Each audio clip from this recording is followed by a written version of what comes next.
Idea को बनाने की टेक्नोलॉजी।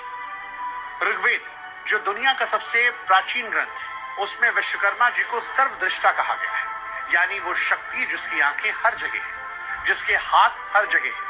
वो तब से हैं जब समय भी नहीं था। वो निर्माण की असली ताकत है। भारतीय संस्कृति में विश्वकर्मा जी को केवल एक मूर्ति तक सीमित नहीं रखा गया, बल्कि उन्हें 5 अलग अलग रूपों में पूजा जाता है।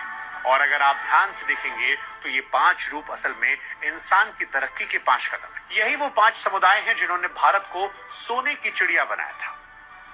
पहला रूप है मनु का। ये लोहे का काम करने वाले माने जाते हैं।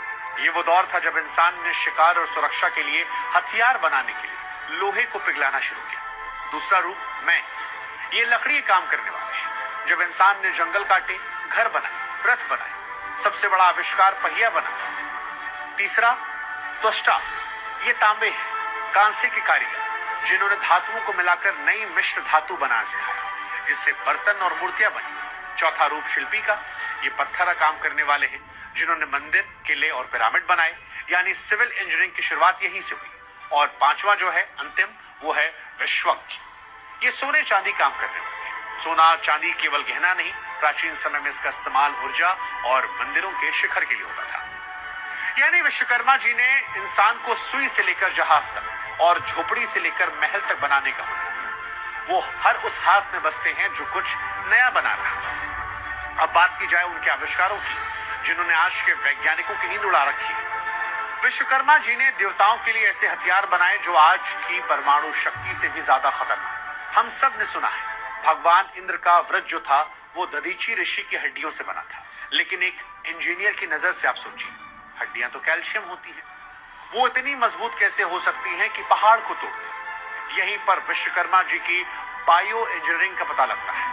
उन्होंने हड्डियों में मौजूद कार्बन को एक खास तरीके से बदला, जिसे आज हम ग्राफीन या फिर कार्बन नैनो ट्यूब्स कहते हैं, जो स्टील से 200 गुना ज्यादा मजबूत होता है।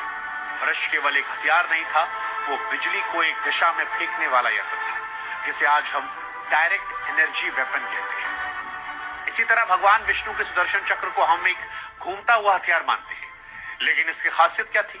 ये एक बार हाथ से छूटने के बाद दुश्मन का गला काटता था और वापस लौटाया करता था।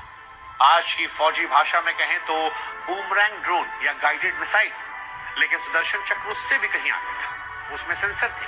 वो भीड़ में भी बेगुनाह को छोड़कर केवल पापी को निशाना बनाता था। यानी उसमें आर्टिफिशियल इंटेलिजेंस जैसी तकनीक भी उस दौर में थी, जो दुश्मन के शरीर की गर्मी या उसकी धड़कनों को पहचान कर हमला करती होगी और काम खत्म होने पर वापस अपने लॉन्च पैड यानी भगवान की उंगली की तरफ आ जाया करती थी। हजारों साल पहले ऐसी तकनीक की कल्पना कर पाना भी आज असंभव लगता है।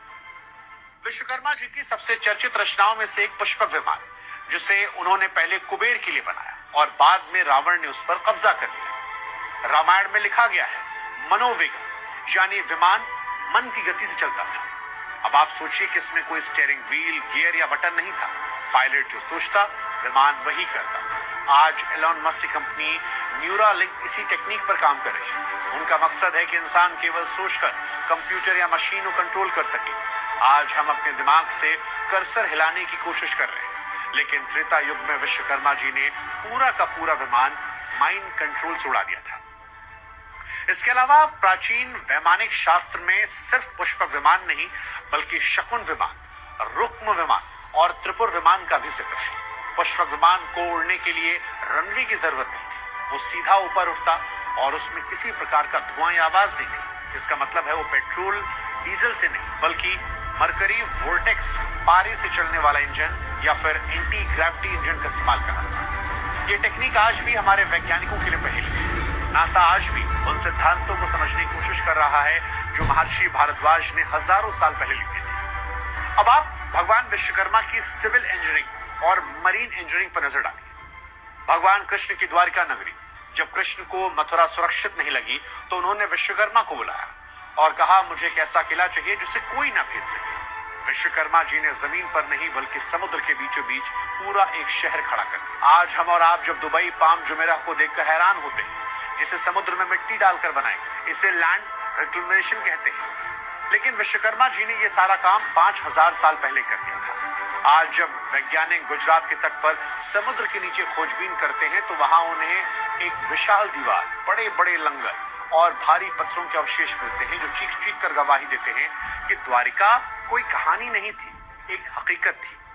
विश्वकर्मा जी जानते थे कि समुद्र के खारे पानी से इमारतों को कैसे बचाना था। उनकी बनाई ईंटें आज भी पानी के नीचे सुरक्षित हैं और ये इंजीनियरिंग का एक ऐसा नमूना है जिसे आज की आधुनिक मशीनें भी आसानी से नहीं बना सकती। सिर्फ द्वारिका ही नहीं, राम सेतु को याद कीजिए। राम सेतु का निर्माण नल और नील ने किया था, जो विश्वकर्मा जी के ही वंशज और शिष्य माने आते हैं। उन्होंने समुद्र पर पत्थरों का पुल बनाया। आज का वैज्ञानिक कहता है कि पत्थर पानी में डूब जाते हैं, लेकिन नल और नील के पास डेंसिटी मैनिपुलेशन का ज्ञान था।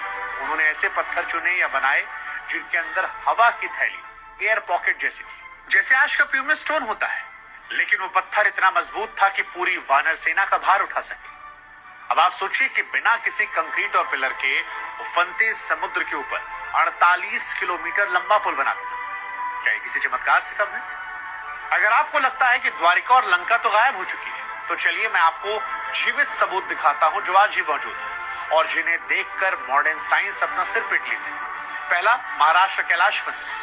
एलोरा की गुफाओं में मौजूद ये मंदिर ईंट पत्थर जोड़कर नहीं बनाया गया, बल्कि पूरे पहाड़ को ऊपर से नीचे काट कर बनाया गया। इसे मोनोलिथिक स्ट्रक्चर कहते हैं।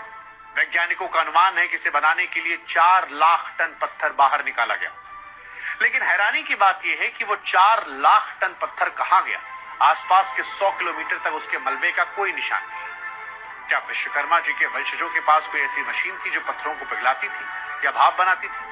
आज की सबसे बड़ी 3D प्रिंटिंग मशीन या लेजर कटर भी एक पहाड़ को इतनी सफाई से नहीं काट सकती। दूसरा, ओडिशा का कोणार्क सूर्य मंदिर। कहा जाता है कि इस मंदिर का निर्माण इस तरह से किया गया कि मंदिर की मुख्य मूर्ति हवा में लटकी रहती थी, किसी धागे या सहारे से नहीं, बल्कि चुंबकीय शक्ति से। विश्वकर्मा जी के वास्तु ज्ञान का उपयोग करके मंदिर के शिखर और तल पर ऐसे विशाल चुंबक लगाए गए जो मूर्ति को हवा में संतुलित रखते थे। और आज हम मैग्लेव ट्रेन्स की बात करते हैं जो चुंबक के सहारे हवा में तैरती हुई चलती है, लेकिन हमारे पूर्वजों ने हजारों साल पहले ही चुंबक और ग्रेविटी का ये खेल समझ लिया था। अंग्रेजों ने उन चुंबकों को निकाला क्योंकि उससे उनके जहाजों के कंपास खराब होते थे, लेकिन वो टेक्निक आज भी एक रहस्य है। तीसरा, दिल्ली का लौह स्तंभ। कुतुब मीनार के पीछे खड़ा ये लोहे का खंभा 1600 सालों से खुले आसमान में, बारिश धूप सब झेल रहा है, लेकिन आज तक इस पर जंग नहीं लगी। आज हम स्टेनलेस स्टील की बात करते हैं, वो भी कुछ सालों में खराब हो जाता है, लेकिन हमारे पूर्वजों ने इसमें फास्फोरस का ऐसा मिश्रण किया कि ये आज भी नया लगता है। ये विश्वकर्मा जी की मेटलर्जी का वो चमत्कार जिसे आज का विज्ञान पूरी तरह कॉपी नहीं कर पाया। विश्वकर्मा जी केवल मजबूती नहीं, सुंदरता और इल्यूजन यानी भ्रम के भी उस्ताद थे। और इसमें सबसे पहला उदाहरण है रावण की सोने की लंका, जिसे सोने की चादरों से मढ़ा गया। सोना एक ऐसा धातु है जो पॉजिटिव एनर्जी को बढ़ाता है, उस पर जंग नहीं लगता। लंका को डिजाइन इस तरह किया गया कि सूरज की रोशनी पड़ते ही पूरा शहर जगमगा उठता। ये सोलर एनर्जी के इस्तेमाल का एक खास अनोखा तरीका था। कहा जाता है कि लंका में लिफ्ट जैसी सुविधाएं भी थी, जहां पर अपने आप खुलने वाले दरवाजे, जो उस समय की ऑटोमेशन तकनीक को दर्शाते हैं। ऐसा ही कुछ महाभारत काल का इंद्रप्रस्थ नगर भी था, जिसे पांडवों के लिए बनाया गया। ये नगर ऑप्टिकल इल्यूजन यानी नजर के धोखे का चमत्कार था। वहां के फर्श ऐसे थे कि पानी जमीन जैसा लगता था और जमीन पानी जैसी। दुर्योधन जैसा महारथी भी वहां धोखा खा गया और सूखे फर्श को पानी समझकर अपने कपड़े ऊपर कर लिए। आज के समय में हम वर्चुअल रियलिटी, होलोग्राम्स और ऑगमेंटेड रियलिटी की बात कर रहे हैं। इंद्रप्रस्थ उसका प्राचीन रूप है। वहां दीवारों पर ऐसे शीशे रत्न लगे थे जो बिना सीसीटीवी कैमरे के महल के हर कोने पर नजर रख सकते थे। सिर्फ इमारतें नहीं, विश्वकर्मा जी ने वास्तुशास्त्र का भी निर्माण किया। आज इसे सिर्फ घर की दिशाओं से हम जुड़ते हैं, लेकिन असल में वास्तुशास्त्र एनर्जी इंजीनियरिंग है। विश्वकर्मा जानते थे कि पृथ्वी का चुंबकीय क्षेत्र और सूरज की रोशनी इंसान के दिमाग और शरीर पर कैसे असर डालती है। उन्होंने मंदिरों और शहरों को इस तरह डिजाइन किया कि वहां जाने पर इंसान को शांति मिले, ऊर्जा बढ़े। आज मॉडर्न आर्किटेक्चर भी ग्रीन बिल्डिंग्स और लाइटिंग के लिए उन्हीं सिद्धांतों पर वापस लौट रहे हैं। अब दोस्तों, जब पश्चिमी देश हमारे मंदिरों, विमानों, कैलाश मंदिर जैसी रचनाओं को देखते हैं तो उन्हें यकीन नहीं होता कि इंसान सब बना सकता है। इसलिए वो एक आसान रास्ता चुनते हैं। वो कहते हैं कि ये सब एलियंस ने बनाया। वो कहते हैं पिरामिड एलियंस ने बनाए, कैलाश मंदिर एलियंस ने बनाया, लेकिन सच ये नहीं है। हमारे पूर्वजों का ये अपमान है। ये किसी एलियन का काम नहीं, ये हमारे पूर्वजों का विज्ञान था। ये विश्वकर्मा जी का ज्ञान था। हमें अपनी विरासत का श्रेय किसी जादू या एलियन को देने की जरूरत नहीं, अपनी इंजीनियरिंग और अपने ऋषियों को देना चाहिए। हमारे पास वो तकनीक थी जो समय के साथ खो गई। आक्रमणकारियों ने हमारी नालंदा, तक्षशिला जैसी यूनिवर्सिटीज को जलाकर नष्ट कर दिया, जिससे ज्ञान भी धुएं में उड़ गया। हैरानी की बात यह है कि आज ही भारत का हर मैकेनिक, हर इंजीनियर, हर कारीगर 17 सितंबर को अपने औजारों की पूजा करता है। ये केवल अंधविश्वास नहीं, ये उस चेतना का सम्मान है जो बेजान लोहे में जान डाल देती है। आज का विज्ञान मशीनों को इंसान से बेहतर बनाने में लगा है, लेकिन विश्वकर्मा जी का विज्ञान मशीनों को इंसान का दोस्त बनाने में लगा था। उनका संदेश था कि तकनीक का मकसद